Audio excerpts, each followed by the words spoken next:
Good afternoon, everyone. You can wave back, it's cool. Well, as we still have people trickling in, if you are coming in, please just take your seats. And those who are already seated, thank you for being seated. My name is Dr. Tareen Burrows, and I am the Executive Director of External Affairs for the Office of Education. And I have the pleasure of greeting you today, as well as introducing our Associate Dean for Education, Dr. Melissa Kaufman, who will kick off our pinning ceremony. Melissa, take it away.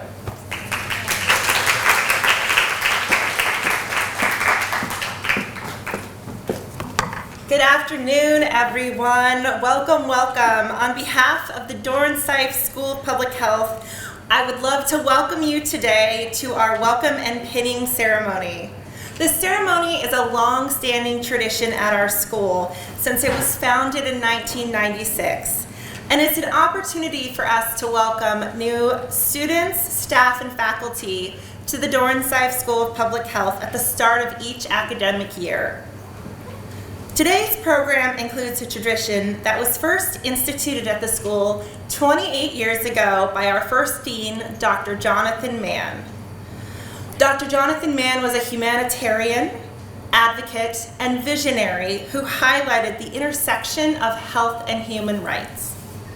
Incoming new public health students received the School of Public Health pin as a reflection of our school's commitment to social justice and our vision of health as a human right. And an important step that formally welcomes new students into the field of public health. This year, we are welcoming over 170 new public health students, both in person and online. Students in our online program who are not present will receive a pin in the mail in several weeks. Today, we welcome you to the Dornsife community, whether in person or virtually. Following the presentation of the pins, our student government organization leaders will lead everyone in our pledge, reciting the preamble to the Universal Declaration of Human Rights, adopted in 1948 by the General Assembly of the United Nations. At this time, it is my pleasure to introduce you to our Dean for the Dornsife School of Public Health, Dr. Gina Lavasi.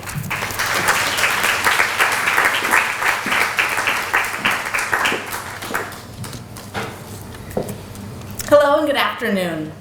I'm delighted to welcome everyone to the Dornsife School of Public Health 2024 pinning ceremony. This is a ceremony we do every year where we welcome all new students, staff, and faculty to our school, and most importantly, where we all recommit to do our part to make health as a human right a reality. This ceremony highlights our school's historic commitment to social justice as a key to achieving health equity and health for all. Public health crises affect our city, our country, and all people across the world, and these demand our attention and our action. As scholars, we have a responsibility to inform those seeking to make evidence-based changes that can benefit the health of the populations we serve, including within our own city of Philadelphia. In our work with communities, policymakers, and with the media, we have a responsibility to elevate the visibility of forces that undermine health, looking beyond the present crises, whether violent acts or climate-related natural disasters like floods and fires, to understand the upstream vulnerabilities in our social and physical climate. And we have a responsibility through our courses and degree programs to grow capacities of a workforce that, as public health professionals, will allow us to work with interdisciplinary colleagues and have the skills and commitments we need to avoid and counteract threats to health, whether those threats are here in the US and across impoverished settings in the US and globally, recognizing that many settings lack infrastructure to support health that we may take for granted. We are here with these responsibilities in mind, determined to recommit to a shared purpose as we pursue research, practice, community engagement, and educational activities. We are well prepared to do this important work, and we can take inspiration from all of those who are here with us today. Yet preparation and inspiration are not the only things we need. Something else that I love about our school, and that I hope all those joining will share, is a quest for more. At our school, we are not satisfied with the status quo. We will not be content to do what we've been doing when the world around us has changed. We will not accept conditions or treatment that falls short of respecting human rights or dignity. And we will not be complacent about the state of the science, but will instead roll up our sleeves, develop better tools, move our work forward in ways that can advance the frontiers of knowledge. To remind us to carry forward into our daily lives the commitments we make today, we honor a school tradition. Our founding dean, Dr. Jonathan Mann, created a pin that we will distribute today, as we have annually for more than 25 years. Dr. Mann had a vision for a school that is committed to public health and health as a human right. A school imbued with a humanistic vision for centering public health around equity. This commitment is enduring, but has to be refreshed, take new forms, as it has throughout our school's history. The commitment is more relevant today than ever, both here in the United States and all over the world. I want to extend a special welcome to all the new students, staff, and faculty who are joining us from all backgrounds and from throughout settings in the US and globally, including from many different countries across the world. All of you who are here, whether continuing as a member of the public health community at Dornsife or just joining us, you're key to our future. Before pins are distributed, I'm delighted that we will have an opportunity to hear a few words from a distinguished speaker who exemplifies the commitment to health as a human right and to fulfilling our responsibilities for overcoming threats to health. It is my pleasure today to introduce Dr. Darrin W. Anderson, who will be delivering a few words. Dr. Anderson serves as the President and Chief Executive Officer of the Urban League of Philadelphia, the region's leading human and civil rights advocacy organization with a focus on improving the socioeconomic landscape and community conditions. In this role, Dr. Anderson works in collaboration with the organization's board of directors in planning, developing, and implementing an aggressive agenda that meets the needs of Philadelphia's Black and brown communities. Dr. Anderson brings over 24 years of diverse experiences in nonprofit executive leadership, fundraising, government relations, social impact, and program development, all informing his current role as CEO. He is a recognized, cause-driven leader in developing cross-sector strategic relationships and approaches to driving mission and organizational growth. And I'm so delighted to welcome him here today. Please join me in welcoming Dr. Anderson.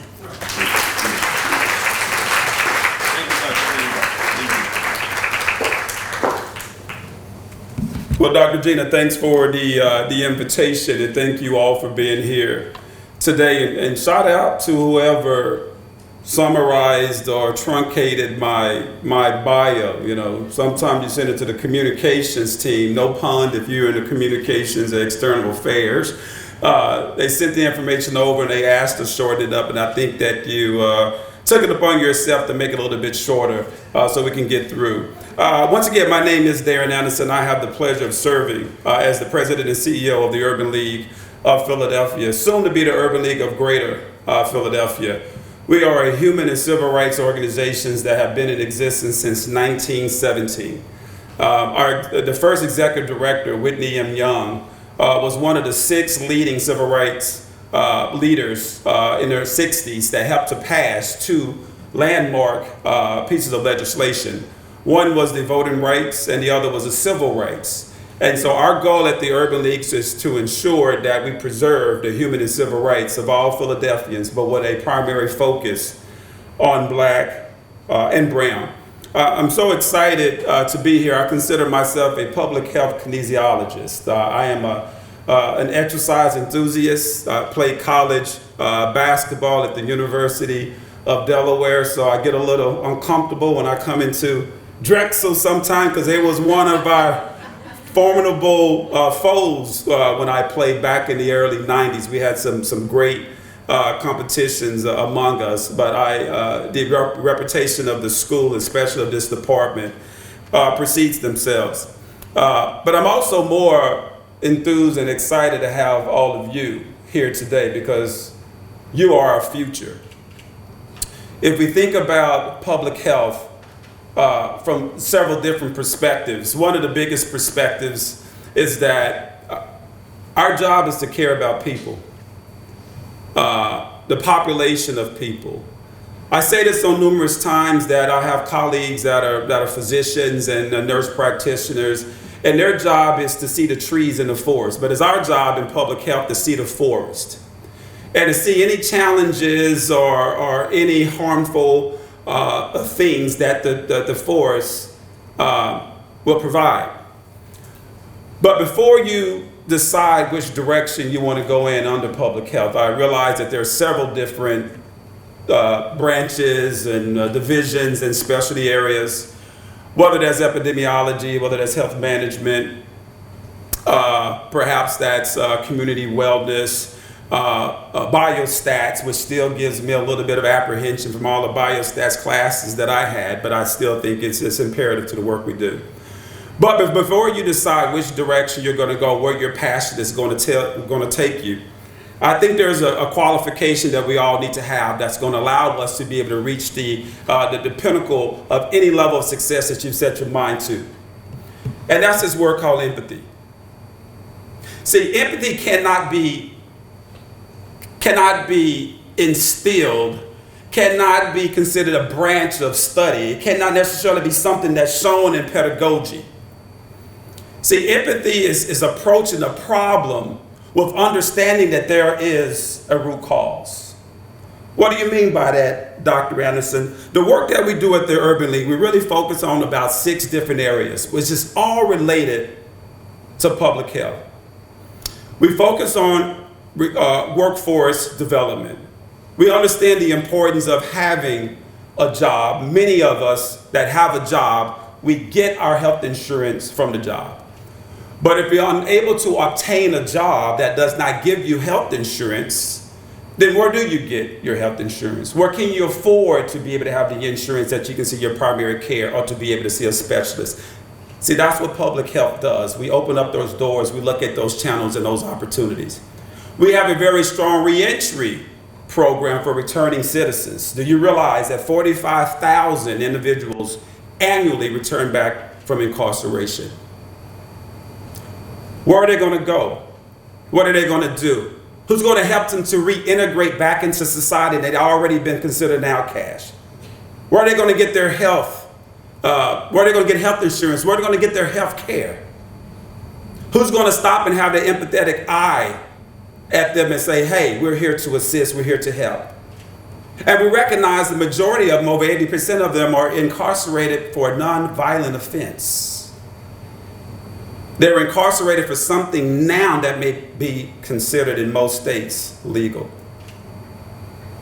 The other work that we do is that we focus on home ownership. We provide about 35% of the first-time home buyers counseling. If you think about having a home, what does that mean? See, we take a lot of these things for granted, but sometimes we really don't stop to really think about what does it mean that I have a place to go home at night to brush my teeth and to lay my head. Many people don't. I happened to be in the city of Newark one day, and I was at the train station. And there was a gentleman that was very clear, was experiencing homelessness. And he was in one of the stalls, and he was taking water from the basin and had a towel and had this little bit of piece of soap that he was using. And he was in a corner trying to do what we do simply every day, is just wash our bodies, wash our hair, brush our teeth. And as those were coming into the bathroom, staring at him, looking at why is he here, disrupting my flow or disrupting whatever is near and dear to me, because this person is someplace where I need to get into and get back out. And I remember stopping and taking a look at the gentleman. And I said, "Do you need anything? Is there some assistance?" He said, "Yeah, big guy." That's what most people call you when you're 6'7", 6'8", when they don't know you. "Hey, big guy." Term of endearment. He says, "Yeah, can you hold my towel for me?" I said, "Absolutely." He said, "But can you hold it up, because I'm going to stand here in the corner so I can change my clothes?" I said, "Absolutely, I can do that." And then I thought about what was happening there. Was not only was he trying to have a little bit of privacy, or he was trying to protect himself from being offensive to somebody else that come into the bathroom, but what I felt I was doing was preserving his dignity. Preserving his dignity. If you've ever had to brush your teeth from a public restroom, or take a bath in a corner, or have to ask someone on the street that you've never met before so you can get your next meal or your next beverage, you have no dignity. So my encouragement to all of you is that this particular work that we do in public health is about reinstating dignity in the work that we do every single day. It's about understanding the root causes of some of the challenges that we have in our society. When I speak with my medical colleagues, one of the things that they do when someone comes into their particular space is they do what we call a H&P, a history and physical. And some of you might know exactly what that is. A history and physical. They need to understand the history of their medical conditions, but also what's currently happening now. Well, as a public health practitioner, the community is your patient. But you also have to conduct a H&P as well, a history and physical. You're not going to be able to understand the plight and the challenges in these communities unless you understand the historical significance. You have to understand that there was discrimination, that there was inequities, that there was segregation, there was redlining that created many of these conditions that's in front of us today. That somebody can determine how well or how long they're going to live based on their zip code. Our job is to prepare and to clean up the environment so once our medical professionals send them back home, they release them or discharge them, that they can go right back into the same community that may have nurtured the very illness that they were in the hospital for. What are we going to do? Change the environment. See, when I was growing up as a kid, and I want to make sure Miss Aaron want to make sure I'm staying within my time frame. I remember when I was growing up a kid in Texas, and if you hear a little bit of Southern twang, no, I'm not born and raised in Philadelphia. I'm born and raised in Fort Worth, Texas. And I remember being a kid, I received a goldfish, and my brother received a goldfish. And about 2 days later, my goldfish was doing the backstroke. And so I went over to my big brother. I started asking some questions. I said, "Why is your goldfish swimming all vibrant?" Well, he said, "Well, Darrin, did you not do the basic, simple aspects of taking care of a fish?" I was like, "Well, explain to me. What are you talking about?" He said, "Well, did you put some food in the water?" I said, "Oh, is that what that little bottle was?" He said, "Well, prior to that, when we brought the goldfish home in the bag, they gave us this pH neutralizer so the water won't be too acidic. I squeezed that." He said, "Did you squeeze it in the water?" I said, "No, big brother." He said, Did you put the water right by the ledge so some sunlight can get in there?" I said, "No." Then he said, "No wonder your fish is doing the backstroke." So when we fail to adequately provide the nutrients that our families, that our neighbors, that those that live in the city can use to thrive, then we wonder why we get the outcomes that we get. We have failed to provide the resources that's necessary. We have failed to nurture those environments so the children that are there can thrive. And when they don't thrive, they're just trying to survive. There's a difference between thriving and surviving, and that's what we're seeing many of our young people doing. And it moves over to their mental and well-being. See, we have a big responsibility in public health. You cannot take our work lightly. Our job is to protect. Our job is to preserve. Our job is to look at these root causes and to approach them not only with a critical eye, but a collaborative eye. Our job is to bring people together from various different places and spaces so we can address these particular problems. How do we restore dignity back in our communities? How do we adequately educate our school children who have for years in this city have been underfunded, almost $8,000 per pupil? We have functional literacy in the city. And then we have those that become lethargic and they're not interested in engaging civilly. Civil participation, voting. Those are our civil rights. How do we encourage people to do so? Well, it's going to be an encouragement is going to come by interfacing with one of you. Having that word of kindness, having that empathy, understanding where they're coming from. You may not have experience, but what they have experienced, but at least you are willing to listen and willing to offer up resources and bring resources to the table. And to go to our public official and say, we need to allocate more resources to this particular problem and this particular issue. To think about the population. We know if health thrives in this country, the economy thrives. But when health does not thrive, it is a threat, not only to the economy, but it's a threat to our very democracy. We have a big responsibility in public health. And I will end on this particular note. When you think about removing barriers to good health, when we talk about the social determinants of health, and we think about Healthy People 2030, I just wanted to share a few things. The 5 key areas of the social determinants of health when it comes to Healthy 2030. Why is Healthy 2030 is important? That's 6 years from now. Many of you will be public health practitioners at that time. It's going to be time for me to retire. I just turned 50 this year. Woo.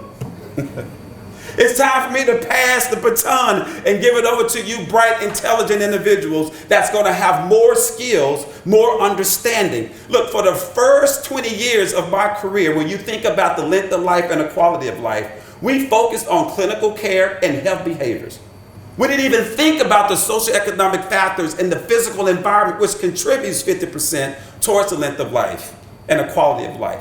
We ignored that because we didn't recognize, we didn't understand that these social factors had such a primitive impact on the lives of Americans. And now we can, with pinpoint precision, I can tell you which zip codes where someone is more likely to have a stroke, or to have diabetes, or to have cancer, or to have problems with their asthma. Why? Because the environments where they live is not nurturing their health. It's not nurturing their environment. They don't have a nurturing environment. And therefore, they're not getting the outcomes that we all desire.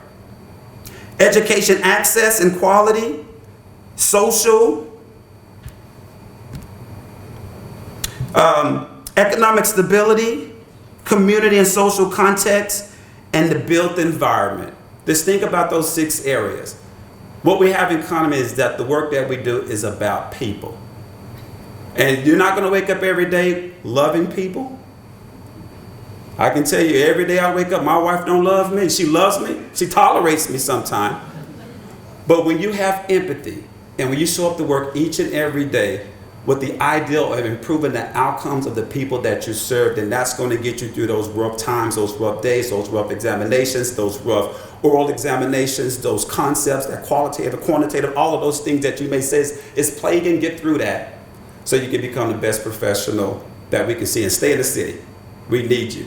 We want to embrace you. We have to be able to do this collectively together. So thank you for the opportunity to speak here with you today. I think I'm going to hang back to see some of this great ceremony, and I'll be around if there's any questions about anything I may have shared with you. So thank you.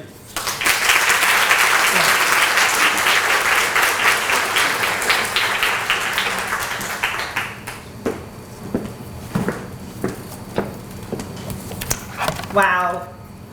Thank you, Dr. Anderson, for those insightful and encouraging remarks. Your leadership in serving as president and CEO of the Urban League of Philadelphia is an inspiration for all of us as we begin this new academic year. At this time, we would like to present the Dornsife School of Public Health Human Rights Pins. I would like to invite our department chairs to come to the stage and present the pins to our students here today.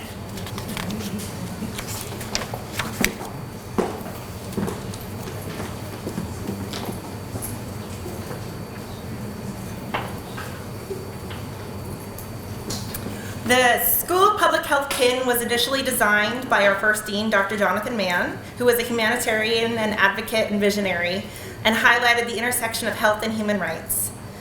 The pin has experienced several changes over the past decades, starting when the school joined Drexel University, and the most recent modification took place when we became the Dornsife School of Public Health. Today's ceremony signals your induction into a human rights-focused public health program. I hope you leave here today feeling inspired and excited about your chosen field of study. Students will now receive their human rights pins, and will students in the first row please stand?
Give our new students another round of applause.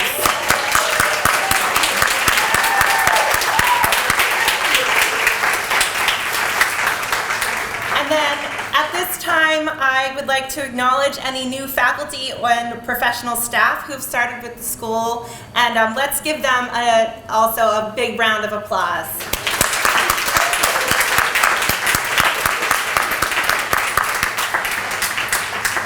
Congratulations and welcome to you all.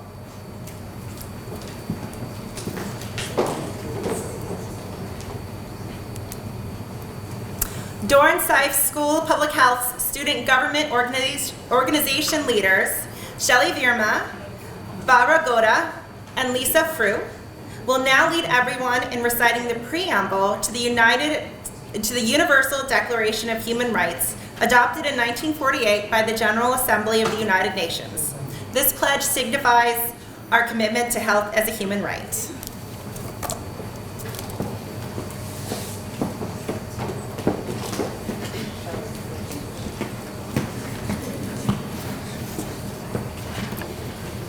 Today, we cross a threshold in our lives. For today, in this ceremony, we publicly enter the field of public health. We are embarking on an educational process which will help us find the professional pathway through which we can each contribute to public health and to the health and well-being of each individual within the global community. The goal of public health is to assure to all conditions in which people can be healthy. Our commitment to this goal is made with full awareness of the difficulty and complexity of the challenge which lies before us. For we in public health know that the society is the major determinant of health status, because human well-being, physical, mental, and social, depends so much on societal factors. We must work towards societal transformation. This commitment to social justice is guided by our respect for human rights and dignity. We are strengthened by solidarity with those who suffer, with those who seek, in many different ways, to prevent and alleviate suffering with each other. Together, let us stand and quote the preamble to the Universal Declaration of Human Rights. Everyone, please stand and we'll recite it together.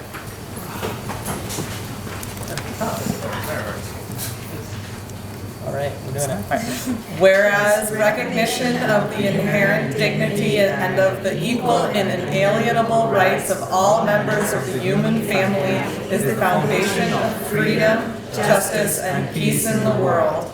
Whereas disregard and contempt for human rights have resulted in barbarous acts which have outraged the conscience of mankind, and the advent of a world in which human beings shall enjoy freedom of speech and belief, and freedom from fear and want has been proclaimed as the highest aspiration of the common people.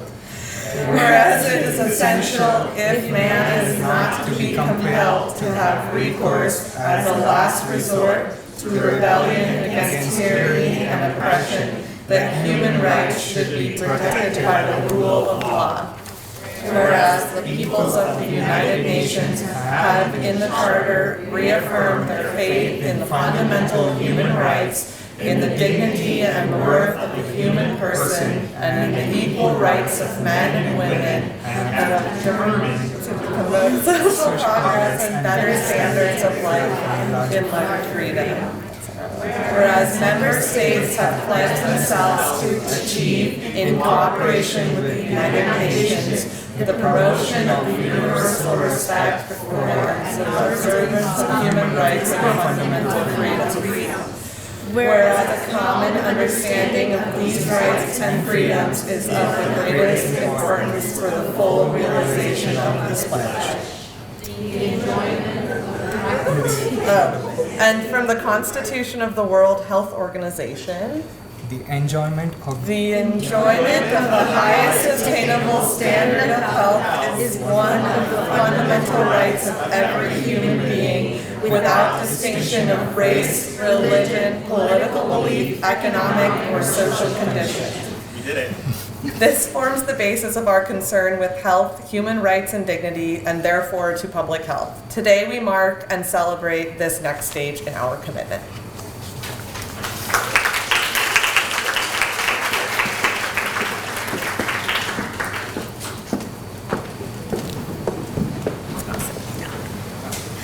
Thank you so so much to our student government organization representatives. And to our new students, welcome to the Dornsife School of Public Health and to a new academic year. My colleagues and I are so excited that you're finally here. And at Dornsife, we're fully committed to ensuring that you have the best possible experience, whether it be virtual or in person. I hope to you make the most of all that is available. As we celebrate the significance of our commitment, we are reminded that this ceremony connects you with over 2,600 alumni and many passionate public health advocates who were here before you. And I hope you will connect with us on our LinkedIn page. Here at Dornsife, there are dedicated faculty and professional staff who are committed to your success. If I could offer one piece of advice, it would be to think of your future in public health, not in terms of after you get your degree in public health, but how it relates to our present now. Today marks the beginning of your journey, so don't wait. Be an advocate and get involved in practicing public health today. As we conclude our pinning ceremony, we are thrilled to have such a wonderful group of new students and public health leaders joining us, and I hope you leave here today feeling inspired. I hope you have a wonderful rest of your week, and please join us in the lobby for some refreshments.